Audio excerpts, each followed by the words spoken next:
कि honourable high court ने बड़े जतन से झारखंडी मूलवासी बच्चों को ध्यान में रखते हुए बनाई गई नियोजन नियमावली को असंवैधानिक करार दे दिया।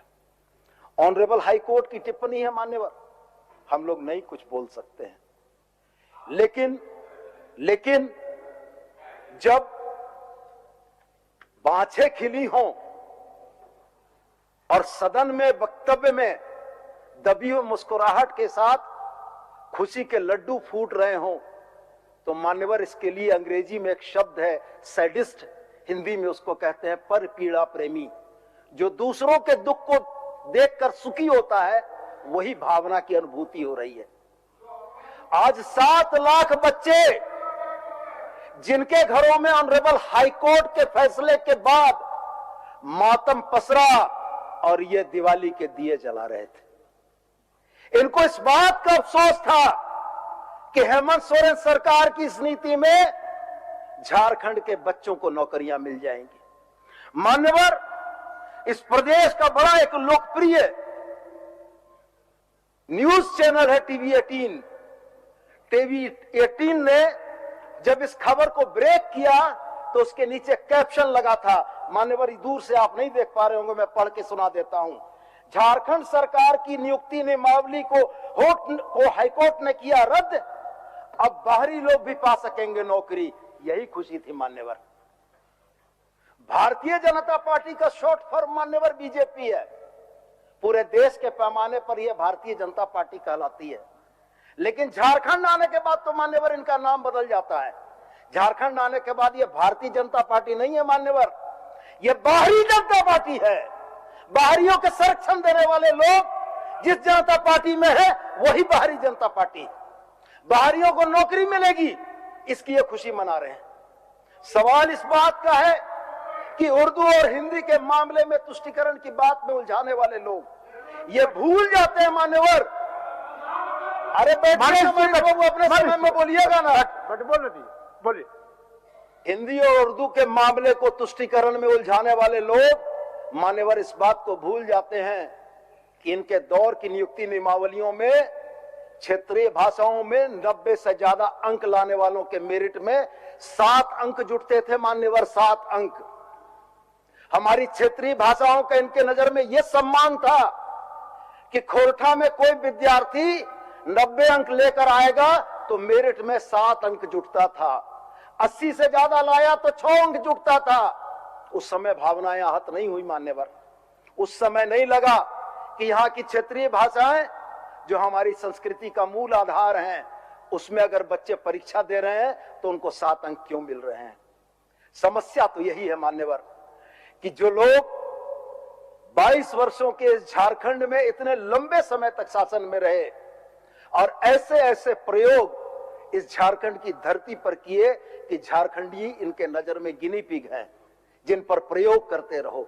आज बार बार इस बात को ये बोल रहे हैं कि ऑनरेबल हाई कोर्ट ने खारिज कर दिया। मान्यवर, मैंने प्रथम सत्र में चुनौती देकर यह कहा था कि रमेश हांसदा कौन है, इसके बारे में भी जरा सदन को बताएं। मान्यवर, मैं 2-3 नाम 4 नाम लेना चाहूंगा कि इस नियुक्ति नियमावली के विरुद्ध गए हुए जो पिटिशनर थे, उन पिटिशनर्स में से कुछ के नाम मैं लेना चाहूंगा मान्यवर। Shashank Shekhar, resident of village Kosera, PO Shikharpur Bihar. Swatantra Prasad Gautam, Ahrauli Bazar district Kushinagar UP. Ram Adhar Singh, Hatimpur district Deoria Uttar Pradesh. Hare Ram Sharma, Nautan Hathiyagarh district Deoria Uttar Pradesh. Dharmendra Kumar Singh, Deoria district Deoria. Santosh Kumar Singh, Mau district Uttar Pradesh. Rajneesh Anand, Begusarai Bihar. और Ramesh Hansda petitioner number 1, Bharatiya Janata party के वरिष्ठ नेता। मान्यवर, आज ये उन बच्चों के लिए घड़ियाली आंसू बहा रहे हैं जिनकी नियोजन नीति को रद्द कराने के दोषी ये लोग हैं। सवाल इस बात का है मान्यवर कि जिस इंटरमीडिएट और 10वीं का राइडर की बात ये करते हैं, 2014 से पुलिस की बहाली में वो नियमावली प्रदेश में लागू है। अगर इनको नहीं जानकारी है मान्यवर, तो मैं उसकी भी छाया प्रति इनको देने को तैयार हूं, जिसमें ये लिखा हुआ है कि कांस्टेबल की भर्ती में 10वीं की परीक्षा। अरे मनीष बाबू अपना समय बोलिएगा। उत्तर प्रदेश में इनका राज है मान्यवर, उत्तर प्रदेश में इनका राज्य है मान्यवर। उत्तर प्रदेश की भर्ती परीक्षाओं में वहीं के इंटरमीडिएट से पास करना या मान्यता प्राप्त संस्थान जो उत्तर प्रदेश सरकार का है उससे पास करना आवश्यक है। हर राज्य अपनी नीतियां बनाता है मान्यवर, हर राज्य अपने नागरिकों की नीतियों को संरक्षित करता है। एक छोटी सी कहानी थी मान्यवर, एक छोटी सी कहानी थी मान्यवर। जंगल में पेड़ कट रहे थे, एक नौजवान पेड़ ने कहा एक बूढ़े पेड़ से कि इतनी छोटी कुल्हाड़ी आती है और हमें काट कर चली जाती है। अनुभवी पेड़ ने सिर्फ इतना ही पलट कर जवाब दिया कि उस कुल्हाड़ी की जो बेट है ना वो लकड़ी की है, इसलिए हम लोग कट रहे हैं। आज नीतियां अगर हमारी विफल हो रही हैं तो उसमें यही लकड़ी के बेट लगाकर झारखंडियों की नीतियों को काटने का काम कर रहे हैं मान्यवर। यही लोग छत नाम से अदालत की ककसबाजी में फंसाकर नीतियों को टर्न डाउन करते हैं मान्यवर। यही लोग वो लोग हैं जो आज युवाओं को ये भरमाने का प्रयास कर रहे हैं कि हेमंत सोरेन की लाई गई नीतियों ने तुम्हारा भविष्य का अंधकार कर दिया। मैं आपके माध्यम से पूछना चाहता हूं मान्यवर कि जिस नियोजन नीति को हम लोग लेकर आए थे, क्या हेमंत सोरेन या उनके पार्टी के लोगों ने अपने बाल बच्चों के लिए सीटें आरक्षित कराई थी? हमारी मंशा तो यही थी ना कि जो सामान्य वर्ग के भी बच्चे आज अखिल भारतीय कंपटीशन फेस करते हैं झारखंड में, उनको कम से कम झारखंड के बच्चों के साथ कंपटीशन फेस करना पड़े। अरे SC ST OBC तो आरक्षण की छतरी में है, उनका अधिकार बाहरियों को छीनने की कोई ताकत नहीं है। लेकिन जो हमारे सामान्य वर्ग के बच्चे अखिल भारतीय स्तर पर कंपटीशन फेस करते हैं, उनके लिए हम लोग मौका आसान करना चाहते थे। मैं तो फिर दोहरा के आपको बोलता हूं कि ये समय, ये इतिहास आपके भी कृत्यों को देख रहा है और हमारे भी कृत्यों को देख रहा है। ये विधानसभा सौध में सारी बातें अंकित हो रही हैं कि हमने किस सदाशयता के साथ झारखंडियों के बेहतरी के लिए काम किया और आपने किस कुटिलता के साथ हमारी सदाशयता को खत्म करके बच्चों को सड़क पर उतारने का काम किया। बच्चे शायद अभी नहीं समझ पा रहे हैं, अभी उनके मन में गुस्सा है, लेकिन वो हमारे ही बाल बच्चे हैं। जब हम बैठकर उनको समझाएंगे कि तुम्हारे सपनों पर कुठाराघात करने वाले ये लोग कौन थे, तो वो बच्चे इस बात को समझेंगे। वो जानेंगे कि झारखंड की नियोजन नीति से यूपी और बिहार के लोगों को क्या मतलब था, यूपी और बिहार के लोगों को लाकर पिटिशनर बनाने वाले लोग कौन थे। वो इस बात को जानेंगे। जब रमेश हासदा का प्रोफाइल निकाल कर दिखाएंगे तब वो जानेंगे कि आपके बगल में लगी हुई फोटो क्या दर्शाती है कि रमेश हासदा को किसने भेजा था। ये तमाम बातें थी। आज बार बार आप नवी अनुसूची का जिक्र करते हैं। ऑनरेबल सीएम ने, सदन नेता ने बड़ा सही कहा था। यहाँ आदरणीय बाबूलाल मरांडी जी बैठे हुए हैं, प्रथम मुख्यमंत्री होने का गौरव है और हमारे जिले के हैं। मुझको याद है, उनको भी याद होगा, मैं सदन को याद दिला देता हूं।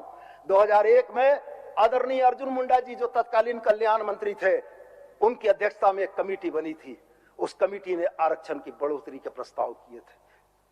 बाबूलाल मरांडी के जी के तरफ से आरक्षण में बढ़ोतरी के प्रस्ताव को स्वीकृति दी गई थी, लेकिन ऑनरेबल हाई कोर्ट ने तत्क्षण प्रभाव से आरक्षण की बढ़ोतरी के प्रस्ताव को रोक दिया था।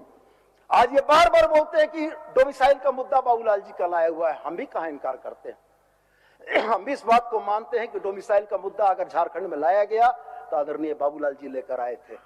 लेकिन हमें आपत्ति इस बात से है कि जब डोमिसाइल के मुद्दे को ऑनरेबल हाई कोर्ट ने खारिज किया, बाबूलाल जी अगर यहाँ की व्यवस्थाओं के, यहाँ के लोगों की जनभावनाओं के प्रति ईमानदार होते तो सुप्रीम कोर्ट जाते, SLP फाइल होती। उस समय भी केंद्र में भाजपा की सरकार थी। अगर ये चाहते तो ये नवी अनुसूची में जाके संरक्षित होता मान्यवर। लेकिन हम लोगों ने देखा कि जिस राजनीति का आरोप आज भानु जी हम पर लगा रहे हैं, हम आपको ये बताना चाहते हैं सदन के माध्यम से कि वो राजनीति आपने की थी। पिछड़ों का आरक्षण 27 से घटाकर 14 आपने किया था और फिर उसको बढ़ाकर 27 करने का प्रयास या दिखावा आपने किया था। और जब कोर्ट ने टर्न डाउन किया, आप उसके खिलाफ कहीं नहीं गए। डोमिसाइल के मुद्दे थे, चाहे 32 का खतियान, जो झारखंडियों की प्राइड या अस्मिता से जुड़ा हुआ सवाल है। यह सवाल जब कोर्ट के द्वारा खारिज किया गया तो आपने कोई पहल नहीं किया। आपने खाली झारखंडियों को दिखाया कि हम आपकी बात मानते हैं, आपकी बात सुनते हैं, आपकी बात करना चाहते हैं, लेकिन दिल में यह भाव था कि आप झारखंडियों की बातें नहीं करेंगे। इसलिए नहीं करेंगे कि जिस वोट से आप जीत कर आते हैं ना, वो वोट ही आपसे नाराज हो जाता। आपको तो अपना वोट बैंक बचाना था। झारखंडी तो आपके लिए चुनका है। खोरठा में हमने बोले चुनका मिल गलो, असली वोट बैंक तो वही है। उस वोट बैंक को बचाने के लिए चुनका चला जाए कोई दिक्कत नहीं है, चुनका तो को आना ही है।